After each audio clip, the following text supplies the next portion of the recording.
എല്ലാവർക്കും നമസ്കാരം. ആദ്യമായി എവേക്ക് എന്നുള്ള ഒരു പ്രോഗ്രാം ഇവിടെ സംഘടിപ്പിക്കുകയും അതിൽ സംസാരിക്കാനായി എന്നെ ക്ഷണിക്കുകയും ചെയ്ത എസൻസ് ഗ്ലോബൽ കോഴിക്കോട് അവരോടുള്ള നന്ദി അറിയിക്കുകയാണ്. അതോടൊപ്പം തന്നെ ഈ നല്ല ആവി കാലത്തും ഇത്രയും നല്ലൊരു സദസ്സ് ഇവിടെ കേൾക്കാനെത്തിയതിലും നിങ്ങളിവിടെ കാത്തിരിക്കുന്നതിലും ഞാൻ എൻ്റെ നന്ദി അറിയിക്കുന്നു. സമയം കളയുന്നില്ല, അവസാനത്തെ പ്രോഗ്രാമാണ്. ഇൻഡിവിജ്വൽ ഈസ് ഇമ്പോർട്ടൻറ്റ് എന്നുള്ളതാണ്. അതായത് വ്യക്തി പ്രധാനമാണ്. ഇതെന്താപ്പോൾ ഇങ്ങനെ ഒരു ടോപ്പിക് എന്ന് നിങ്ങൾക്ക് ചിലപ്പോൾ തോന്നാം. പക്ഷേ ഇത് വളരെ പ്രധാനപ്പെട്ട, വളരെ പരിഗണന ആവശ്യമുള്ള ഒരു വിഷയമാണിത്. ഇന്ന് ഞാനിങ്ങോട്ട് വരുന്ന സമയത്ത് വന്ദേ ഭാരത് എക്സ്പ്രസ്സിലാണ് വന്നത്. ആദ്യമായിട്ടാണ് അതിനകത്ത് കയറുന്നത്. സാമാന്യം നല്ല സൗകര്യങ്ങളൊക്കെയാണ്, നമ്മുടെ മറ്റ് ട്രെയിനുകളുമായിട്ട് താരതമ്യപ്പെടുത്തുമ്പോൾ നല്ല സൗകര്യങ്ങളൊക്കെയാണ്. കോട്ടയത്തു നിന്നാണ് കയറിയത്. ഒരു 3.5 മണിക്കൂർ കൊണ്ട് കോഴിക്കോടെത്തി. That's also good. പക്ഷെ ഞാൻ അതിനകത്ത് കേട്ട ഒരു ഇടയ്ക്കിടയ്ക്കുള്ള ഒരു പബ്ലിക് അനൗൺസ്മെൻറ്റിൻ്റെ ഒരു വിഷയം. അതായത് അനൗൺസ്മെൻറ്റ് എപ്പോഴും ഇങ്ങനെ പറഞ്ഞുകൊണ്ടിരിക്കുന്നത്, നിങ്ങൾ ടോയ്ലറ്റുകൾ ശുചിയായി സൂക്ഷിക്കണം, അതായത് വെള്ളം ഒഴിക്കണം എന്ന് പറയുന്നതിൻ്റെ വേറൊരു രീതിയാണ്. അപ്പോൾ നമ്മൾ സാധാരണ ഇതിൽ ഒരാളെക്കുറിച്ച് അങ്ങേയറ്റം അധിക്ഷേപിക്കാനായിട്ട് പറയുന്നൊരു കാര്യം അവൻ വെള്ളം ഒഴിക്കാറില്ല എന്നുള്ളതാണ്. എന്ന് പറഞ്ഞാൽ അവനൊരു വീറും വൃത്തിയും ഇല്ല എന്നുള്ള അർത്ഥത്തിലാണ്. ഈ ഒരു അനൗൺസ്മെൻറ്റ് ഇങ്ങനെ നിരന്തരമായിട്ട് വന്നുകൊണ്ടിരിക്കുമ്പോൾ എൻ്റെ കൂടെ ഉണ്ടായിരുന്ന 1-2 സഹയാത്രികർ അവർ വളരെ അക്ഷമരും ഇറിറ്റേറ്റഡുമായി. അവർ പറഞ്ഞു, എന്തോ ഇങ്ങനെ പറയാം, നമ്മളിതൊന്നും ചെയ്യാത്തവരാണോ, ഇത് ആരെ ഉദ്ദേശിച്ചാണ് ഇങ്ങനെ പറയുന്നത്, ഒരുമാതിരി എന്നായി. ഇതൊരു പബ്ലിക് അനൗൺസ്മെൻ്റ് ആണ്, ഇറ്റ്സ് ഫോർ ഓൾ. അവർ കൃത്യമായ ഇടവേളകളിൽ അത് ആവർത്തിക്കുകയാണ്. പക്ഷേ നമ്മളത് കേൾക്കുന്നത് നമ്മളോടുകൂടിയുള്ള ഒരു വാണിംഗ് ആയിട്ടോ അല്ലെന്നുണ്ടെങ്കിൽ ഒരു നിർദ്ദേശമായിട്ടാണ്. നമ്മൾ യഥാർത്ഥത്തിൽ അങ്ങനെ ഒരു തെറ്റ് ചെയ്യാറില്ല. നമ്മൾ വൃത്തിയുള്ളവരാണ്. അതുകൊണ്ട് നമുക്കത് ഇങ്ങോട്ട് കേൾക്കുമ്പോൾ അത്ര അങ്ങോട്ട് സൂഹിക്കില്ല. ഇവിടെ എന്താ വർക്ക് ചെയ്യുന്നതെന്ന് പറഞ്ഞാൽ, നിങ്ങൾ ആ ഒരു ക്യാബിനിലിരിക്കുന്ന അത്രയും ആളുകൾ ഇടയ്ക്കിരിക്കുമ്പോഴും നിങ്ങളുടെ ഇൻഡിവിജ്വാലിറ്റി, നിങ്ങളുടെ വ്യക്തിത്വം എന്നുള്ളത് ആ ഒരു സജഷനോട് റെസ്പോണ്ട് ചെയ്യുന്നത് ഇങ്ങനെയാണ്. നിങ്ങളെന്നാൽ ഒന്നുകൂടെ ചിന്തിച്ചാൽ മനസ്സിലാവും, ഇത് എനിക്ക് വേണ്ടി മാത്രമുള്ളതല്ല, എല്ലാവർക്കും വേണ്ടിയുള്ളതാണ്. പക്ഷേ എന്നിരുന്നാലും നിങ്ങളുടെ ആദ്യത്തെ റെസ്പോൺസ് എന്ന് പറഞ്ഞാൽ ഒരു ഇറിറ്റേഷനാണ്. വൈ ഡു യു റിപ്പീറ്റ്, ഇതൊക്കെ പറയേണ്ട കാര്യമുണ്ടോ? ഇതിപ്പോൾ പ്ലെയിനകത്ത് കയറിയാലും ഓരോന്ന് കാണിക്കുമ്പോഴും ഞാനിതത്ര കണ്ടിട്ടുണ്ട് എന്നുള്ള രീതിയിൽ നമ്മൾ ചെയ്യാറുണ്ട്. ഇവിടെയൊക്കെ നമ്മൾ കാണുന്നത് നമ്മുടെ വ്യക്തിത്വം ഉണരുകയാണ്. നമ്മളത് കൺട്രോൾ ചെയ്ത് ശരിയാക്കി എടുക്കുമെങ്കിലും അതാണ് നമുക്ക് ഈ ഇറിറ്റേഷൻ ഉണ്ടാകുന്നത്. എന്താണ് ഈ വ്യക്തിത്വം എന്ന് പറയുന്നത്? വ്യക്തിത്വത്തിൻ്റെ ഒരു ചെറിയൊരു എക്സാമ്പിളായിട്ട് പറയുകയാണെന്നുണ്ടെങ്കിൽ, എന്താണ് ഇപ്പം ഞാനിവിടെ നിൽക്കുന്നു, നിങ്ങൾ എന്നെ കേൾക്കുന്നു. ഇപ്പോൾ തൃശ്ശൂർ പൂരത്തിന് നമ്മൾ പോയി നിന്നാലും ആട്ടവും പാട്ടും ഭയങ്കര ബഹളവും താളവും എല്ലാം ഉണ്ട്. ഈ കാണുന്ന ജനക്കൂട്ടത്തിനിടയിലാണെങ്കിൽ നിങ്ങൾ നിൽക്കുന്നത്. പക്ഷേ ചിലരൊക്കെ പറയാറുണ്ട്, അപ്പോഴും നമ്മൾ ഒറ്റയ്ക്കാണ്, ഏകാന്തമാണ് എന്നൊക്കെ പറയാറുണ്ട്. അത് സത്യമാണ്. കാരണം എന്ന് വെച്ച് കഴിഞ്ഞാൽ, ആ നിൽക്കുന്ന നിങ്ങളുടെ എല്ലാവരും നല്ല താളബോധത്തിൽ ഇങ്ങനെ തിമിർത്ത് ആടുമ്പോൾ നിങ്ങളുടെ ഹാർട്ട് വർക്ക് ചെയ്യുന്നില്ല എന്നുണ്ടെങ്കിൽ നിങ്ങളുടെ നിന്ന് താളം ഒഴിഞ്ഞു പോകും. നിങ്ങളവിടെ കുഴഞ്ഞു വീഴും. നിങ്ങളവിടെ കുഴഞ്ഞു വീണാലും the show must go on എന്ന് പറഞ്ഞ് പറയാൻ ആളുണ്ടാവും. പക്ഷെ ഒന്ന് ആലോചിച്ച് നോക്കുക, നിങ്ങൾ എത്ര വലിയ ആൾക്കൂട്ടത്തിന് ചുറ്റും നിന്നാലും നിങ്ങൾ അടിസ്ഥാനപരമായി നിങ്ങൾ എന്ന് പറയുന്ന ഒരു യൂണിറ്റാണ്. ആ യൂണിറ്റ് ഉണ്ടാകുന്ന എല്ലാ പ്രശ്നങ്ങളും നിങ്ങൾക്ക് ബാധകമാണ്. അപ്പോഴും ചുറ്റുമുള്ളവരെല്ലാം സന്തോഷിച്ചാലും നിങ്ങൾക്ക് സന്തോഷമില്ലെങ്കിൽ സന്തോഷമില്ല എന്നാണ് എൻ്റെ അർത്ഥം. ചുറ്റുമുള്ളവരെല്ലാം ദുഃഖിക്കുമ്പോഴും നിങ്ങളുടെ ഉള്ളിൽ സന്തോഷം ഉണ്ടെന്നുണ്ടെങ്കിൽ അവിടെ സന്തോഷമാണ്. അത്രമാത്രം ഡീപ്ലി ഇൻഡിവിജ്വലിസ്റ്റിക്കാണ് നമ്മളെല്ലാം. നമ്മളത് പലപ്പോഴും മനസ്സിലാക്കുന്നത്. കാരണം സമൂഹത്തിലാണ് എപ്പോഴും നമ്മൾ. സമൂഹം ഇല്ലാതെ മനുഷ്യന് പൂർണ്ണത കൈവരിക്കാൻ കഴിയില്ല. മനുഷ്യൻ സമൂഹ ജീവിയാണ്. നമ്മൾ പിറന്നു വീണ ഒരു കുറേ സമയം, മേ ബി ഒരു 3-4 വർഷത്തേക്ക് ഓൾമോസ്റ്റ് നിസ്സഹായമാണ് നമ്മൾ. ആദ്യം ഒരു പഞ്ഞിക്കെട്ടായിട്ട് തുടങ്ങുന്നു. പിന്നീട് പലതരം പരിലാളനകളും പലതരം ഡിപ്പെൻഡൻസിയും നമുക്ക് ആവശ്യമുണ്ട്. അങ്ങനെയാണ് നമ്മൾ വളർന്നു വരുന്നത്. അപ്പോൾ സമൂഹം ഇല്ലാത്തൊരു ലോകത്തെക്കുറിച്ച് നമ്മൾ ചിന്തിക്കുന്നില്ല. പക്ഷേ സമൂഹത്തിൽ വരുമ്പോഴും ഈ ഇൻഡിവിജ്വലിസ്റ്റിക് ആയിട്ടുള്ള, അതായത് വ്യക്തി എന്നുള്ള ഒരു ബോധം ഏറ്റവും കൂടുതലുള്ള ജീവിയാണ് മനുഷ്യൻ. എന്താണ് വ്യക്തിത്വത്തിൻ്റെ പ്രധാനപ്പെട്ട ഒരു 5 സവിശേഷതകൾ പറഞ്ഞുകൊണ്ട് ഞാൻ തുടങ്ങി. ഞാൻ കുറച്ചേ ഉള്ളൂ, ഞാനത് കഴിഞ്ഞൊരു ഇൻട്രാക്ഷനാണ് ഉദ്ദേശിക്കുന്നത്. ഒന്ന്, ഓട്ടോണമി. ഓർത്തു വെക്കുക, ഓട്ടോണമി എന്ന് പറഞ്ഞാൽ സ്വയംഭരണാവകാശം എന്ന് പറയും. I am autonomous means I take my decisions and all the decisions required for myself I take it. എനിക്ക് ആവശ്യമുള്ള തീരുമാനങ്ങളെല്ലാം ഞാനാണ് എടുക്കുന്നത്. നിർദ്ദേശങ്ങളൊന്നും വരാനില്ല, ആജ്ഞകളൊന്നും വരാനില്ല, ഇല്ല പറയുന്ന വാറോലകളുമായി ആരും എത്താനുമില്ല. I take my decisions. So you are autonomous. സ്വയംഭരണം. നിങ്ങളുടെ സ്വയംഭരണാവകാശം എന്ന് പറയുന്നതാണ് വ്യക്തിത്വത്തിൻ്റെ ആദ്യത്തെ ഒരു സവിശേഷത എന്ന് പറയുന്നത്. മറ്റുള്ളതാണ് ഫ്രീഡം. ചിലർക്ക് സ്വയംഭരണമൊക്കെ ഉണ്ടാവും. നിങ്ങൾ ജയിലിൽ കിടക്കുകയാണ്, നിങ്ങൾക്ക് ചൊറിയാനും ചൊറിയാതിരിക്കാനും, ആഹാരം കഴിക്കാനും കഴിക്കാതിരിക്കാനും, സംസാരിക്കാനും തെറി വിളിക്കാനും എല്ലാം അതിൻ്റെ തീരുമാനങ്ങളെല്ലാം നിങ്ങൾക്ക് എടുക്കാം. പക്ഷേ പുറത്തു പോകാൻ പറ്റില്ല എന്നിരിക്കട്ടെ. അപ്പോൾ ഫ്രീഡം ഇല്ല, ഓട്ടോണമി ഉണ്ട്. അത് തമ്മിൽ യോജിച്ചു പോവില്ല. ഫ്രീഡം പലപ്പോഴും നമ്മൾ ഉണ്ടാക്കുന്നതല്ല, അത് ഉള്ളതാണ്. പക്ഷെ അത് തടയാൻ മറ്റുള്ളവർക്ക് സാധിക്കും. പലരും ഭാര്യയ്ക്ക് ഞാൻ നന്നായി ഫ്രീഡം കൊടുക്കും എന്ന് പറയുന്ന അതിലെ ഗ്രാമർ മിസ്റ്റേക്ക് എന്താണെന്ന് വെച്ച് കഴിഞ്ഞാൽ, ഈ ഫ്രീഡം എന്ന് പറയുന്നത് ഭാര്യയ്ക്കും ഭർത്താവിനും ഉള്ളതാണ്. ആക്ച്വലി ഫ്രീഡമാണ് അവസ്ഥ. ആ അവസ്ഥയെ നിങ്ങൾ തടയുമ്പോഴാണ് പ്രശ്നം. നിങ്ങൾക്കൊരിക്കലും ഫ്രീഡം ക്രിയേറ്റ് ചെയ്യാൻ കഴിയില്ല. ഫ്രീഡം ഉള്ളതാണ്, നിങ്ങളതൊന്നും തടയുക മാത്രമാണ് പലപ്പോഴും ചെയ്യുന്നത്. എല്ലാവർക്കും അങ്ങനെയാണ്. അപ്പോൾ ഫ്രീഡം വളരെ വലിയൊരു ആശയമാണ്. അത് തടയാതിരിക്കുക എന്നുള്ളതാണ് ഒരു വ്യക്തി എന്ന നിലയിൽ നമ്മൾ ചെയ്യേണ്ടത്. ആരുടെയും ഫ്രീഡം തടയാതിരിക്കുക. ഫ്രീഡം കൊടുത്തു എന്ന് പറയുന്നത് നുണയാണ്, നിങ്ങൾക്ക് കൊടുക്കാൻ സാധിക്കില്ല. ഫ്രീഡം അങ്ങനെ ഈ ലിക്വറൊക്കെ വാറ്റിയെടുക്കുന്നോളം ഉണ്ടാക്കുന്ന ഒരു വസ്തുവല്ല, നിങ്ങൾക്ക് ഇല്ലാതാക്കാൻ കഴിയും. ചിന്തിച്ചു നോക്കുക. ഇനി മറ്റൊന്നുള്ളതാണ് സെൽഫ് ഫുൾഫിൽമെൻറ്റ്. നിങ്ങൾക്ക് ഉദാഹരണത്തിന് ഒരു പാട്ടുകാരനാകണം, അല്ലെങ്കിൽ ഒരു ഗായകനാകണം, ഒരു ടീച്ചറാകണം, പല പല ആഗ്രഹങ്ങളും പദ്ധതികളും ചിന്തകളൊക്കെ ഉണ്ടാവും. അതൊന്നും അങ്ങോട്ട് ആക്ച്വലൈസ് ചെയ്യാൻ നിങ്ങളുടെ ജീവിതത്തിൽ നിങ്ങൾക്ക് സാധിക്കുന്നില്ലെങ്കിൽ നിങ്ങളുടെ വ്യക്തിത്വം പണയപ്പെട്ടു എന്നാണ് അതിൻ്റെ അർത്ഥം. നിങ്ങൾക്ക് ഇഷ്ടമില്ലാത്തൊരു ജോലി നിങ്ങൾ തുടരുന്നു, ഇഷ്ടമില്ലാത്ത ഒരാളുമായിട്ട് ഒത്തുപോകുന്നു. അത് ജീവിത പങ്കാളി ആയിക്കോട്ടെ, അല്ലെങ്കിൽ ഒരു തൊഴിലായിക്കോട്ടെ, അല്ലെങ്കിൽ എന്തെങ്കിലും ഒരു സംഘടനയിലെ മെമ്പർഷിപ്പ് ആയിക്കോട്ടെ. നിങ്ങൾ ആക്ച്വലി നിങ്ങളെ അവിടെ വിറ്റഴിക്കാൻ നിങ്ങൾക്ക് സാധിക്കുന്നില്ല. You don't actualise your self. നിങ്ങൾ ഫുൾഫിൽ ചെയ്യുന്നില്ല എന്നുണ്ടെങ്കിൽ നിങ്ങളുടെ വ്യക്തിത്വം വളരെ മ്യൂട്ടിലേറ്റഡ് ആണ്. പരിക്കേറ്റ ഒരു വ്യക്തിത്വമായിട്ടാണ് നിങ്ങൾ ജീവിക്കുന്നത്. ബിക്കോസ് നിങ്ങൾ തട്ടിമുട്ടിയും പോവുകയാണ്. ഇനി മറ്റൊന്നാണ് അസേർട്ടീവ്നെസ്. അസേർട്ടീവ്നെസ് വളരെ ഇമ്പോർട്ടൻ്റ് ആണ്. അസേർട്ടീവ്നെസ് എന്ന് പറഞ്ഞാൽ വായിത്തു വന്ന് പറയാന്നുള്ളതല്ല അർത്ഥം. നിങ്ങൾക്കൊരു ആശയം വരികയാണ്, നിങ്ങളൊരു യോഗം വിളിക്കുകയാണ്. ആ യോഗത്തിൽ നിങ്ങൾക്കൊരാശയം വരികയാണ്. പക്ഷേ അത് ആരും അങ്ങനെ അങ്ങോട്ട് എൻഡോസ് ചെയ്യാൻ സാധ്യതയില്ല. എന്നാലും എഴുന്നേറ്റ് നമ്മൾ പറയുക. You assert your view. Whether it's accepted or not, you assert your view. ഒരു വ്യക്തിത്വം എന്ന് പറയണമെങ്കിൽ നിങ്ങൾ പറഞ്ഞിരിക്കണം. എനിക്കിങ്ങനൊരു സജഷൻ ഉണ്ട്, ഇങ്ങനൊരു വ്യൂ ഉണ്ട്. വെറുതെ ചില ആൾക്കാരുണ്ട് എന്തെങ്കിലുമൊക്കെ ഇതാണെന്ന് കാണിക്കാനായിട്ട് പറയുന്നവരുണ്ട്. ആ ഒരു തലമല്ല ഞാൻ ഉദ്ദേശിച്ച്. മറിച്ച് നമുക്ക് ജെന്യുവിനായിട്ടൊരു കാര്യത്തെക്കുറിച്ച് ഒരു അഭിപ്രായം ഉണ്ടെങ്കിൽ, ഒരാശയം ഉണ്ടെങ്കിൽ അത് നടപ്പിൽ വരുത്താൻ നമ്മൾ ശ്രമിക്കണം. അങ്ങനെ ശ്രമിക്കുന്നില്ലെങ്കിൽ നിങ്ങളുടെ വ്യക്തിത്വത്തിന് ഒരുപാട് കുറവുണ്ട്, തൂക്കം കുറയുന്നു എന്നാണ് എൻ്റെ അർത്ഥം. അഞ്ചാമത്തെയാണ് സെൻസ് ഓഫ് യുണീക്ക്നെസ്. നമ്മളെല്ലാവരും ചിന്തിക്കേണ്ട ഒരു കാര്യമുണ്ട്. We are different. We are similar, maybe 99%, maybe 95%, but we are different. There is a unique element in every one of us. നമ്മളൊരു സ്പീഷീസാണ്. ജോസഫ് മാഷ് പറഞ്ഞോ, ഇണ ചേർന്ന് കഴിഞ്ഞാൽ അടുത്ത തലമുറ ഉണ്ടാക്കാനുള്ള സാധ്യതയുണ്ട്. പക്ഷേ നമ്മൾ എല്ലാ തരത്തിലും രക്തം കൈമാറാം, കിഡ്നി കൈമാറാം, കണ്ണ് കൈമാറാം. നമ്മൾ സോ സിമിലറാണ്, ഒരു വ്യത്യാസവും ഇല്ല. ജനറ്റിക് സിമിലാരിറ്റി 99.99 ആണ്.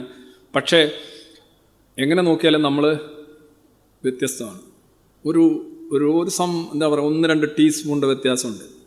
ആ 2 ടീസ്പൂൺ ഉയർത്തിപ്പിടിക്കുക എന്നുള്ളത് വ്യക്തിത്വബോധമുള്ള ഒരു മനുഷ്യൻ അവശ്യം ചെയ്യുന്നതാണ്. I am different, I am not ashamed of my difference.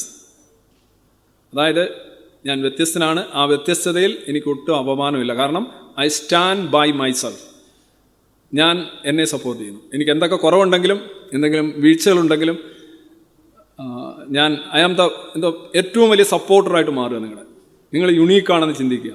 അത്രയൊന്നും യൂണീക്കൊന്നും അല്ല കേട്ടോ, ഒരു ചെറിയ വ്യത്യാസമേ ഉള്ളൂ, ഒരു പൊടി വ്യത്യാസം. ആ പൊടി പൊക്കി പിടിക്കുക. അല്ലെ പിന്നെ നിങ്ങൾ എന്തിനാ അങ്ങനെയൊക്കെ ചിന്തിക്കുക? അല്ലേ, 750 കോടി ഉണ്ടെങ്കിൽ നിങ്ങളൂടെ ഉണ്ടെങ്കിൽ ആ നിങ്ങളുടേതായിട്ടുള്ള ആ നിങ്ങളത്വം കാണിക്കാൻ പറ്റും. ഈ 5 കാര്യങ്ങളാണ് ഒരു വ്യക്തിത്വത്തിൻ്റെ ഏറ്റവും വലിയ സവിശേഷത. Autonomy, freedom, self fulfilment, assertiveness and sense of uniqueness. നമുക്കറിയാം നമ്മളൊരു ഗോത്രജീവിയാണ്. ഒന്നിച്ച് വേട്ടയാടിയും ഒന്നിച്ച് പ്രതിരോധിച്ചും ആണ് നമ്മൾ വളർന്നു വന്നിട്ടുള്ളത്. നമ്മൾ കളക്റ്റീവായിട്ടുള്ള ഒരുപാട് ബോധ്യങ്ങളുണ്ട്, സൗഹൃദങ്ങളുണ്ട്. അത് ഇൻഎസ്കേപ്പബിളാണ്. നമുക്ക് അങ്ങനെ അതിൽ നിന്ന് സമൂഹത്തിൽ നിന്ന് സമൂഹം ഉണ്ടെങ്കിൽ തന്നെ നമ്മൾ ഉണ്ടാകുന്നുള്ളൂ യഥാർത്ഥത്തിൽ. നമ്മുടെ വ്യക്തിത്വം മുഴുവൻ പരുവപ്പെടുത്തിയിരിക്കുന്നത് മറ്റുള്ളവരാണ്, അല്ലേ? നിങ്ങളിപ്പോൾ സ്ത്രീകളുടെ വസ്ത്രധാരണ രീതിയെക്കുറിച്ച് പലപ്പോഴും ഈ സാരിയെക്കുറിച്ചൊക്കെ ആളുകൾ വലിയ പ്രബന്ധങ്ങൾ രചിക്കാറുണ്ട്. സാരി എന്ന് പറയുന്നത് സ്വാതന്ത്ര്യം അനുവദിക്കാത്ത ഒരു വസ്ത്രമാണ് എങ്കിൽ അതിൻ്റെ അർത്ഥം ആ സ്ത്രീക്ക് സ്വാതന്ത്ര്യം പാടില്ല എന്ന് തീരുമാനിക്കുന്ന ആളുകൾ മറ്റേ ലിംഗത്തിലുണ്ട്. അതുകൊണ്ടാണ് എങ്ങനെയാണ് സ്ത്രീ നടക്കണം എന്ന് പുരുഷൻ ആഗ്രഹിക്കുന്നത് പോലെയുള്ള വസ്ത്രങ്ങളാണ് സ്ത്രീകൾക്ക് കിട്ടുന്നത്. ഇങ്ങനെയൊക്കെയുള്ള സിദ്ധാന്തങ്ങളൊക്കെ ഉണ്ട്. അപ്പം ഞാൻ പറഞ്ഞു വന്നത്, നിങ്ങളുടെ വസ്ത്രധാരണ രീതിയും ആഹാര രീതിയും നിങ്ങളുടെ ഈവൻ ആഹാരം കഴിച്ചിട്ട് ചെയ്യുന്ന കാര്യം, എല്ലാ കാര്യങ്ങളും നോക്കുക. ഇത് ആക്ച്വലി നിങ്ങളുടെ തീരുമാനങ്ങളല്ല. ഇതെല്ലാം തന്നെ ചുറ്റുപാടുകളിൽ നിന്ന് നിങ്ങൾക്ക് കിട്ടുന്ന നിർദ്ദേശങ്ങളും ധാരണകളും ഒക്കെയാണ്. We call culture. Culture controlled ആണ് സെയിനർ ആയിട്ടുള്ള ബീയിങ്സ് എല്ലാം. ബോധ്യം, തലക്ക് കറക്റ്റായിട്ട് പോകുന്ന ആളുകളെല്ലാം കൾച്ചറലി കൺട്രോൾഡാണ്. കൾച്ചർ എങ്ങനെ കൺട്രോൾ ചെയ്യുന്നതെന്ന് പറഞ്ഞാൽ അതൊരു പോലീസിങ് ആണ്. പോലീസൊന്നുമില്ല, വെടിവെപ്പൊന്നുമില്ല, പക്ഷേ നിങ്ങൾ കൺട്രോൾഡാണ്. അപ്പോൾ എങ്ങനെ ഇരിക്കുമ്പോൾ കാലിൻ്റെ മേളിൽ കാല് കയറ്റി ഇരിക്കരുത് എന്ന് 10 പേര് പറഞ്ഞു കഴിഞ്ഞാൽ നിങ്ങൾ ഒരിക്കലും കാലിൻ്റെ മേലിൽ കാല് കയറ്റി വെക്കില്ല. അത് എന്തുകൊണ്ടാണെന്ന് ചോദിച്ചു കഴിഞ്ഞാൽ അങ്ങനെയാണ്, പറഞ്ഞുണ്ടാക്കുകയാണ്. സമൂഹത്തിലെ മിക്ക കാര്യങ്ങളും ഈ ദൈവം പോലെ, പ്രേതം പോലെ, ജാതി പോലെ പറഞ്ഞുണ്ടാക്കുകയാണ്. ഉണ്ടാക്കി കൈമാറുകയാണ്. എന്നിട്ട് പറയും, ദാ നോക്കൂ, ഇതൊരു യാഥാർത്ഥ്യമാണ് എന്ന് പറയും. യാഥാർത്ഥ്യമൊന്നുമല്ല, ഇത് നല്ല പണിപ്പെട്ട് സമൂഹം ഉണ്ടാകുന്ന നിർമ്മിതികളാണ്. ഇതിനെയാണ് നമ്മൾ ഇംഗ്ലീഷിൽ സോഷ്യൽ കൺസ്ട്രക്റ്റ് എന്ന് പറയുന്നത്. സോ കളക്ടിവിസ്റ്റ് ഫീലിംഗ് എന്ന് പറയുന്നത് മനുഷ്യനുണ്ടാവും, ഇൻഎസ്കേപ്പബിൾ ആണ്. പക്ഷേ എന്നിരുന്നാലും I will come back to വ്യക്തിത്വം അല്ലെങ്കിൽ ഇൻഡിവിജ്വാലിറ്റി, അതിൻ്റെ പ്രാധാന്യം. നിങ്ങൾ ലോകത്തെ ഏറ്റവും വലിയ മതം എന്ന് പറയുന്നത് ക്രിസ്ത്യാനിറ്റിയാണ്. ക്രിസ്ത്യാനിറ്റിയുടെ അടിസ്ഥാനം എന്ന് പറയുന്നത് ഒരു വ്യക്തി തൻ്റെ ജീവൻ വെടിയുകയാണ് മറ്റുള്ളവർക്ക് വേണ്ടി എന്നുള്ളതാണ്. സ്വന്തം കൂട്ടത്തിന് വേണ്ടി, മനുഷ്യരാശിക്ക് വേണ്ടി മുഴുവൻ. അതൊരു പഞ്ചായത്തിലുള്ളതായിക്കോട്ടെ, ഒരു രാജ്യത്തുള്ളതായിക്കോട്ടെ, ഭൂമിയിലുള്ളതായിക്കോട്ടെ. അപ്പോൾ ഇതിൻ്റെ ആർഗ്യുമെൻ്റ് എന്ന് പറഞ്ഞാൽ അങ്ങനെ ആവണമെന്നില്ല. എന്നാൽ ആ കഥ വരുന്നത് ഇങ്ങനെയാണ്. ഒരാൾ അയാളുടെ രക്തം വാർന്നൊലിക്കുന്നു. അയാളുടെ ജീവിതം മറ്റുള്ളവരുടെ പാപം മാറ്റാനാണ് എന്നുള്ളതാണ്. ഒരു ക്ലെൻസിങ് ആക്റ്റാണ്. ഈ നരബലിയിലും പലപ്പോഴും ഇങ്ങനെയാണ്. ഒരു കുട്ടിയെ നരബലി കൊടുക്കുക, അല്ലെങ്കിൽ ഒരു പെൺകുട്ടിയെ കൊടുക്കുക. അപ്പോൾ ഒരാളെ നമ്മൾ പറയാറുണ്ട്, ഒരു വീട് നശിച്ചാലും ഒരു നാടിനെ രക്ഷപ്പെടുത്തണം, ഒരു നാട് നശിച്ചാലും ഒരു ദേശത്തെ രക്ഷപ്പെടുത്തണം, ഒരു ദേശം നശിച്ചാലും ഒരു രാജ്യത്തെ രക്ഷപ്പെടുത്തണം, ഒരു രാജ്യം നശിച്ചാലും ലോകത്തെ രക്ഷപ്പെടുത്തണം എന്നൊക്കെ പറയാറുണ്ട്. അങ്ങനെയെല്ലാം പറഞ്ഞു വരുമ്പോൾ നമ്മുടെ സോഷ്യൽ തിയറീസ് എല്ലാം ഊന്നുന്നത് ഈ സൊസൈറ്റിയിൽ ദ കളക്റ്റീവ് ഹോളിന് പ്രാധാന്യം കൊടുക്കുകയും വ്യക്തിയെ ചുരുക്കി എക്സ്പെൻഡബിൾ ആക്കി തീർക്കുക. അവനെ വ്യക്തി ഇല്ലെങ്കിലും വ്യക്തിയാണ് നീക്കം ചെയ്യാൻ കഴിയുന്നത്. വ്യക്തിയും സമൂഹവും വന്നു കഴിഞ്ഞാൽ വ്യക്തിയുടെ താല്പര്യമാണോ സമൂഹത്തിൻ്റെ താല്പര്യമാണോ പ്രധാനം എന്ന് നോക്കുമ്പോൾ ഒരാളെ കളയാം. അവിടെ നിന്ന് വരുന്ന അതേ തിയറിയാണിത്.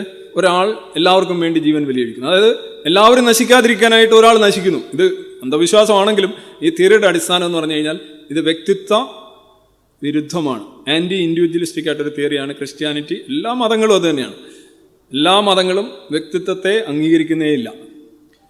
പൂർവ്വകാലത്തിൽ നിന്ന് നിങ്ങൾക്ക് കിട്ടിയിട്ടുള്ള ആദേശങ്ങളും നിർദ്ദേശങ്ങളും അനുസരിച്ച് ജീവിക്കുന്ന റോബോട്ടുകളെ പോലെ നിങ്ങളെ ആക്കുകയും നിങ്ങളുടെ ഓട്ടോണമി റദ്ദ് ചെയ്യുക, നിങ്ങളുടെ സെൽഫ് ആക്ച്വലൈസേഷൻ റദ്ദ് ചെയ്യുക, നിങ്ങളുടെ യുണീക്ക്നെസ് റദ്ദ് ചെയ്യുക, നിങ്ങളുടെ അസർട്ടീവ്നെസ് റദ്ദ് ചെയ്യുക, നിങ്ങളുടെ ഫ്രീഡം റദ്ദ് ചെയ്യുക. അങ്ങനെയാണ് ഈ മതങ്ങളും പാർട്ടികൾ, സോക്കോൾഡ് മത പാർട്ടികളൊക്കെ നിങ്ങളെ നയിച്ചുകൊണ്ട് പോകുന്നത്. നിങ്ങൾക്കൊന്നും ഈ 5 എണ്ണവും ചെയ്യാൻ പറ്റുന്നില്ല.